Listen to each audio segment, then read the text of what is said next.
Thanh Thảo xin kính chào quý vị khán giả đang đến với chương trình Con đã lớn khôn. Ngày hôm nay chúng ta sẽ lại tiếp tục trải nghiệm với các bé trong một cuộc hành trình mới. Trước tiên cho phép Thanh Thảo được giới thiệu hai vị khách mời đang có mặt tại phim trường. Xin được giới thiệu ca sĩ Phương Thanh. Và khách mời thứ hai là thạc sĩ Tô Nhi A, hiện đang công tác tại trường Cao đẳng Sư phạm Trung ương thành phố Hồ Chí Minh. Còn bây giờ, Thanh Thảo xin được mời quý vị khán giả cùng làm quen với nhân vật chính của tập phim hôm nay. Ngày hôm nay, hành trình Con đã lớn khôn sẽ đến với một khu dân cư với nhiều chung cư hiện đại và các trung tâm thương mại sầm uất tại phường An Phú, quận 2, thành phố Hồ Chí Minh. Và đây cũng là nơi xuất phát của đôi bạn thân của hành trình Con đã lớn khôn tuần này. Điều đặc biệt là cặp đôi này đang ráo riết tập luyện để đi thi chương trình Bạn có thực tài.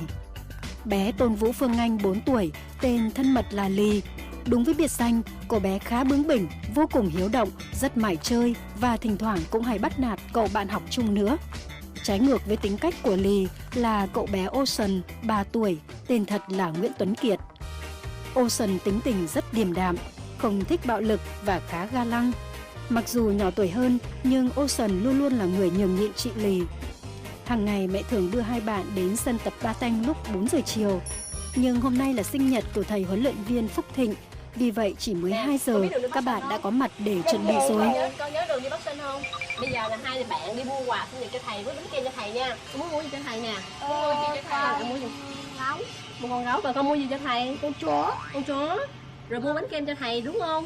Đúng. Ở sình cầm kỹ cái này nha. Cái này là tiền đó để mua bánh kem cho thầy nha. Mẹ đi công việc chút nữa mẹ quay về nha. Dạ. Bye bye. Rồi hai bạn nắm tay nhau đi Bắc Sinh đi. Con nhớ giữ phong thư nha. Nhân vật hôm nay là hai người bạn học chung lớp trượt Batang. Điều đặc biệt, từ trước đến nay, hai bạn chưa bao giờ được đi bộ ngoài đường, vì thế mọi thứ bên ngoài hoàn toàn mới mẻ và đầy hấp dẫn. Hôm nay, Ly và Ocean được thử sức đi mua quà cho thầy, nhưng với khả năng đi đường còn nhiều hạn chế, không biết rằng hai bạn sẽ vượt qua thế nào đây? Nghe cái câu mà chưa từng đi bộ bao giờ, tự nhiên em thấy có một sự gây cấn nhẹ ở đây. Một là chưa quen đi bộ nè, hai là đường đi có nhiều ngã rẽ nè. Cái ba thực ra cô Nhi A lại lo cái bánh kem. Số phận của các cái bánh kem trong hành trình Con đã lớn khôn thì hình như là đều như nhau. Đó, bây giờ để xem là cái bánh này nó có cứng hơn hay không, hay là nó sẽ nguyên vẹn hay không, là đều do là tình cảm và sự trân trọng của các bé khi đặt vào đó. Nào, bây giờ chúng ta theo dõi tiếp ạ. Nè, nắm tay đừng có buông ra. Coi trường nha. Cái trường nha mẹ. Mẹ ở lại mẹ coi chừng cái gì?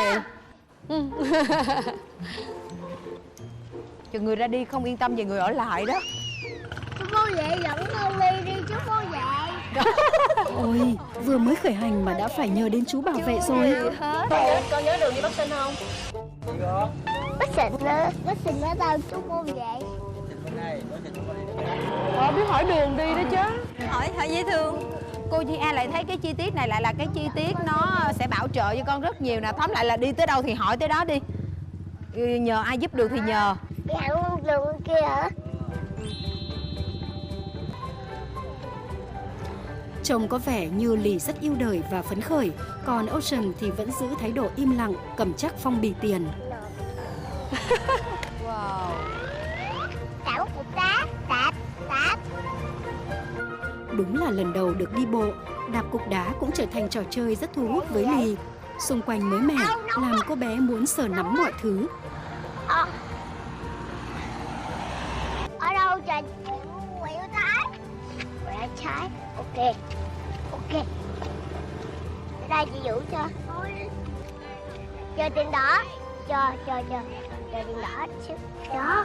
Đâu đèn đỏ đâu? Tưởng. Mặc dù tự tin chỉ thị quẹo trái, nhưng trước sự không tin tưởng của chị Ly, làm anh chàng Ocean phải một chút lưỡng lự và quyết định hỏi chú taxi thêm lần nữa. Bác Sình ở đâu? Bác Sình ở đằng kia rồi con. Đây.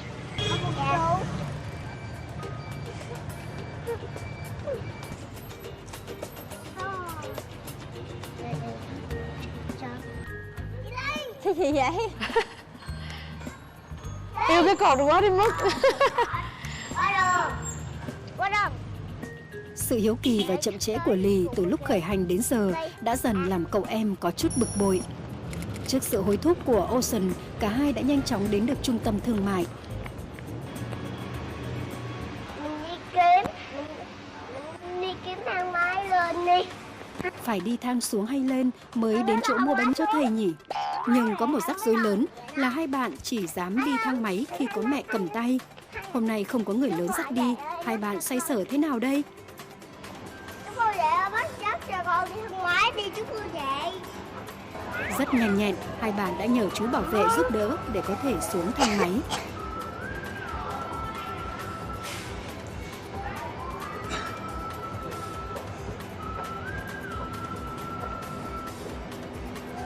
Bánh kem.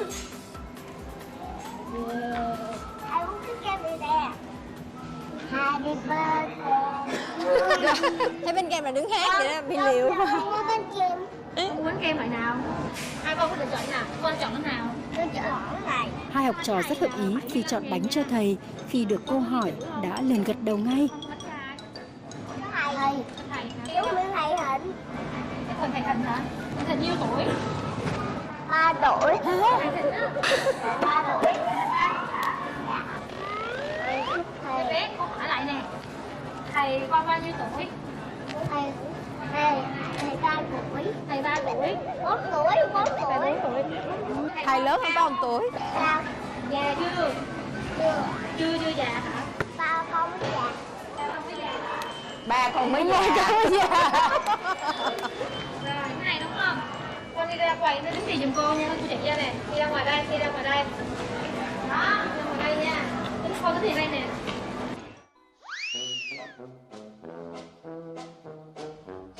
Đi đâu vậy con?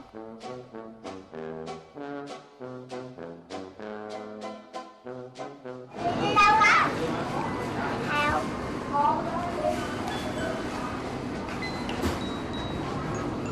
Để người ta mẹ nha con, có thể không? Mải mê với tiệm bánh, Ocean đã quên mất phong bì tiền chị Lì đã cầm từ khi nào. Tiền đâu? Nhưng lại gặp rắc rối, chị Lì không chịu trả tiền cho cô bán hàng.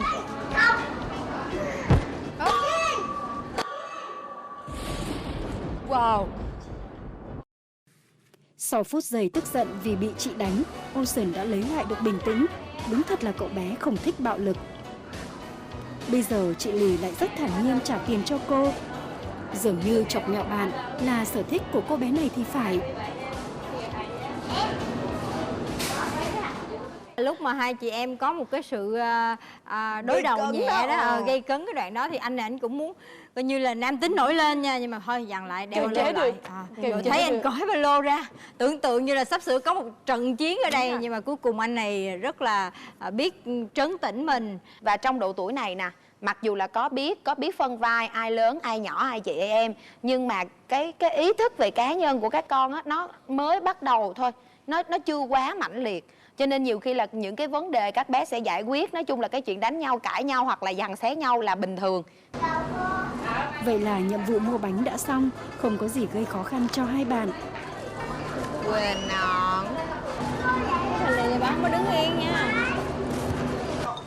Bây giờ thì đi lên tầng trên để chọn quà cho thầy thôi nào.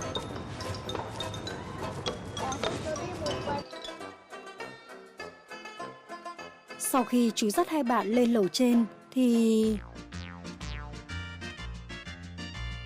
Ôi, chú đi làm nhiệm vụ mà, sao hai bạn lại đi theo chú luôn thế này? Rồi sao tự nhiên đi theo chú luôn vậy con? Con đi mua quà cho thầy mà chú. Thì ra là Ocean tưởng chú dắt đến chỗ mua thú bông nên đi theo chú suốt từ nãy đến giờ. Là con chó. Ngáo. Con chó. Không phải rồi, hai bạn quay lại tìm mua quà đi thôi. Từ lâu đi thang máy vẫn là nỗi lo lắng của hai bạn nhỏ.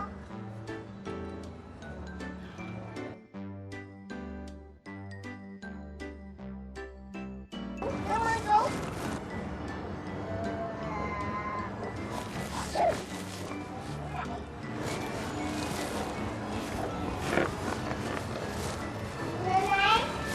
Ocean đã bắt đầu phát hiện ra điều gì bất thường. Mày ơi, ở trong vỏ hay ở đâu? Này, ở trong vỏ. Hả? Trong vỏ. Chú con nè. Đâu? Nè. Hả? Món gì vậy đâu? Thì ra là nón chị Lì đã không cánh mà bay.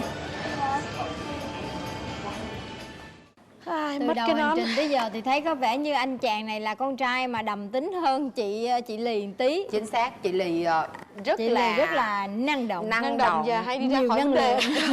Được một cái là rất là ngoan. Sau mỗi lần được dắt lên hay là đều là trả lời là con cảm ơn chú. Và chỉ có chú bảo vệ thôi, chỉ nhờ đúng chú bảo vệ thôi. Cái đó cũng là một cái sự lựa chọn rất là đúng đắn. Vậy thì bây giờ sau khi phát hiện được cái sự cố là mất cái nón rồi thì theo chị Thanh đoán là các bạn có đi tìm cái nón không? Sẽ đi tìm. Với cái tính Nón của là cái Lì. tính kỹ, Đúng cái rồi. tính Lì kỹ. nha cô Thanh. Nó là của Lì nhưng Đúng mà rồi. Ocean sẽ là người chủ động đi tìm nón. Rồi bây giờ chúng ta xem là hai bạn sẽ đi tìm nón như thế nào thưa quý vị.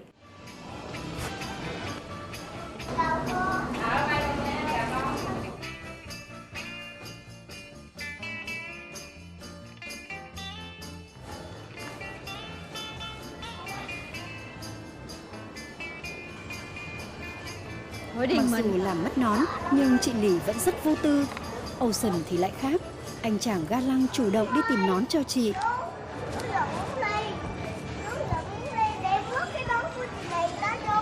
Chú không hiểu chuyện gì đang xảy ra đó.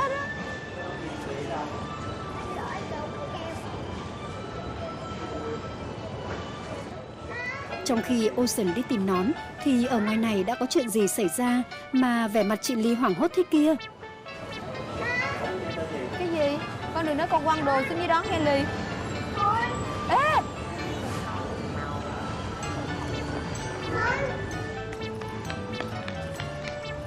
Trời ơi, cái kiểu của anh tất tả kìa. Rồi hiểu rồi. Tiên. Vấn đề chưa được giải quyết.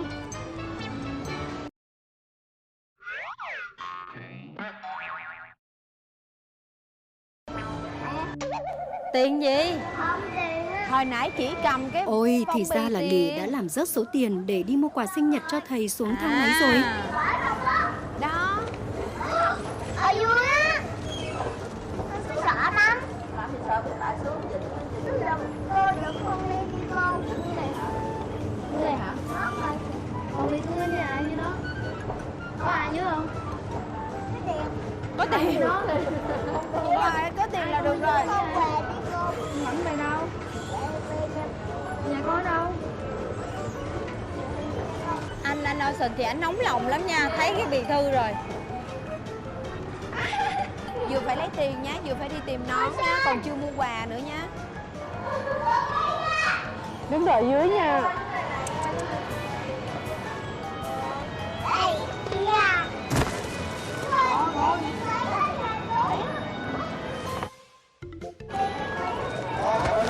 Rồi Ocean sao?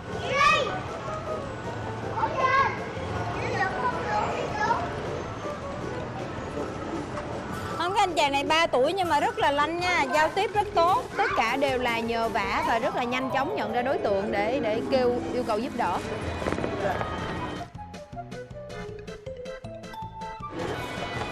Làm cái này.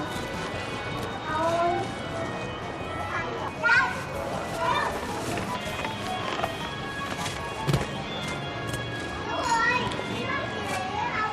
Sau rắc rối làm rơi tiền, Ocean vẫn không quên tiếp tục tìm nón cho chị.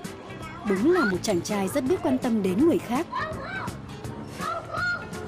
Tại cái chị không có lo, mất nón mất gì bình thường.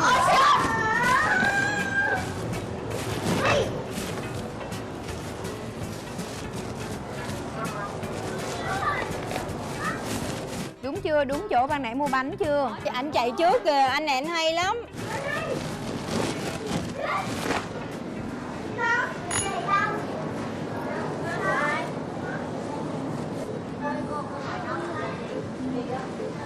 Mà con là gì mà chị Ly? Chị Ly đâu? Hai bạn đã quay lại tiệm bánh để tìm nón. Lì thì vô tư tìm lanh quanh ở phía ngoài. Những chỗ hồi nãy đã đi qua nhưng vẫn không có kết quả gì. Còn Ocean đã nhanh trí hơn, chạy thẳng vào phía trong hỏi cô bán bánh khi nãy.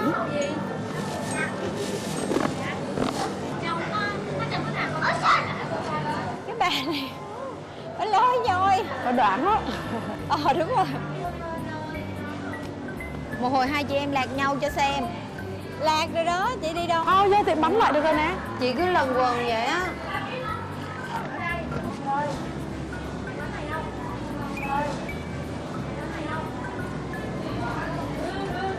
Vậy là sau nhiều cố gắng, Ocean đã tìm lại được nón cho chị Ly rồi. Chồng anh chàng có vẻ rất hãnh diện với chiến công của mình.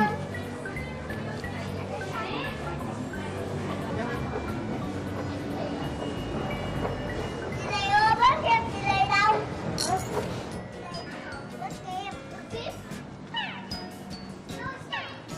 Không chần chừ, Ocean nhanh chóng chạy đi tìm bánh kem. Anh thương chưa? Chị Lì ơi, bánh kem chị Lì đâu? Nó quay lại đi tìm bánh kem liền.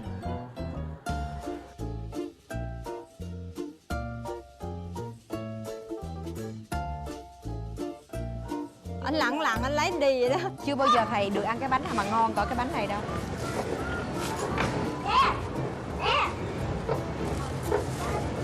Đi lên. Sợ lắm.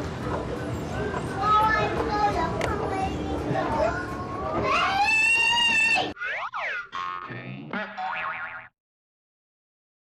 Đó, chị lại đó, chị cứ để đồ lên thang, hồi nãy là tiền đi xuống, bây giờ ba lô đi lên. Nói chung cái này là hai cái tính cách này là em nghĩ là phải đổi ngược lại đó chị.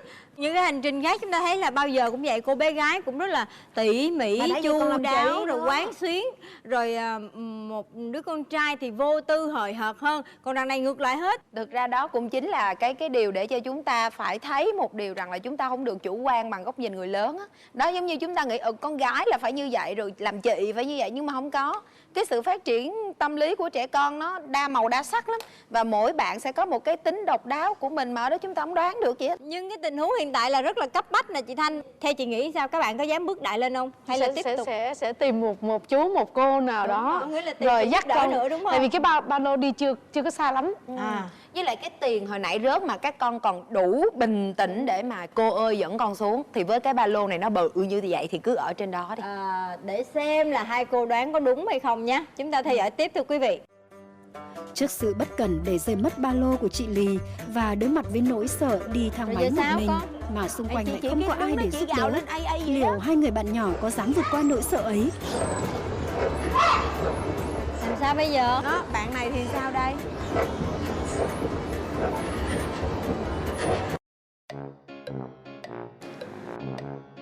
Những lần trước lúc nào hai bạn cũng cần có sự giúp đỡ.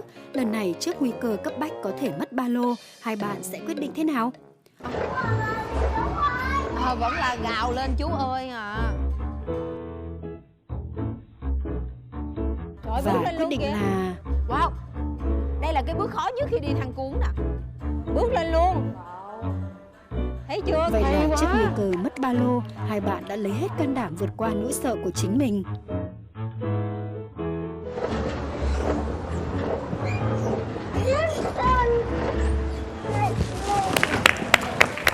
Quá.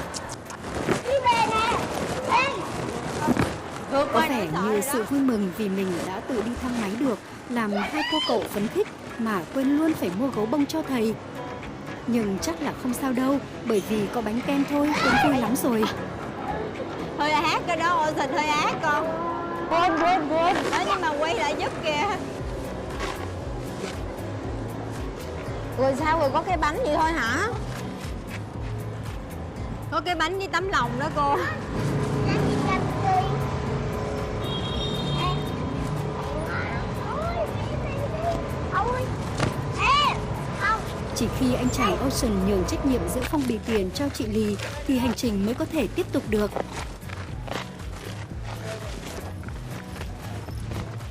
Chặng đường trở về vì thế mà cũng nhanh chóng hoàn thành trong hòa bình.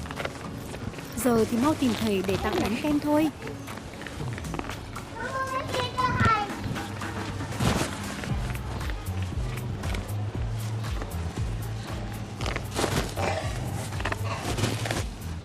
Cuối cùng hai cô cậu học trò nhỏ cũng đã đem được bánh về để tặng cho thầy của mình. Kem á. Ủa Thành đâu? Mua về đâu? Đâu ở đây, trời ơi sao đeo tay kìa. Sợ mất bánh kem luôn. Trời ơi bánh kem tan hết. Hết trơn rồi.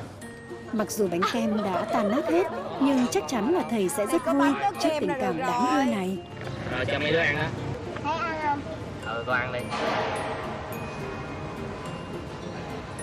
Sau khi tận hưởng thành quả của mình, đó là được thầy cho ăn bánh kem thật ngon. Bây giờ đã đến lúc tập luyện rồi. Rồi giờ dẹp vô đi, mình học tin nha. Rồi, vô. Sẵn sàng bắt đầu tập thôi. Sau những luyện tập, hai bạn nhỏ đã chính thức bước vào cuộc thi Bạn có thực tài. Anh là gì của hai bé? Dạ, em là thầy của hai bé. Thầy hả? Con tên là gì? Phương Anh. Phương Anh, con mấy tuổi? 4 tuổi. 4 tuổi. Con đang làm gì đây? Học. Bữa nay đi học hả? Con tên gì? Dạ con tên Tuấn Kiệt. Tuấn Kiệt hả? Con mấy tuổi? Dạ con 3 tuổi. 3 tuổi. Con còn uống sữa không? Dạ có. Bữa nay con tới đây làm gì? Để con học bao nhiêu. Thôi giờ chú lên đề nghị nha. Thôi giờ mình vô ngủ đi được không? Hả? Không. Con đi vô ngủ nha. Dạ. Ngộ nghĩnh và có chút bối rối, nhưng phần thi của cả hai bạn sẽ ra sao? 2 phút dòng dành cho Phương Anh và Tuấn Kiệt. Và thầy bắt đầu. Bạn có thực tài.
Dường như bước chân quyết đoán này đã trở thành một bước đệm quan trọng cho sự dũng cảm của Ocean Valley trong phần biểu diễn của ngày hôm nay.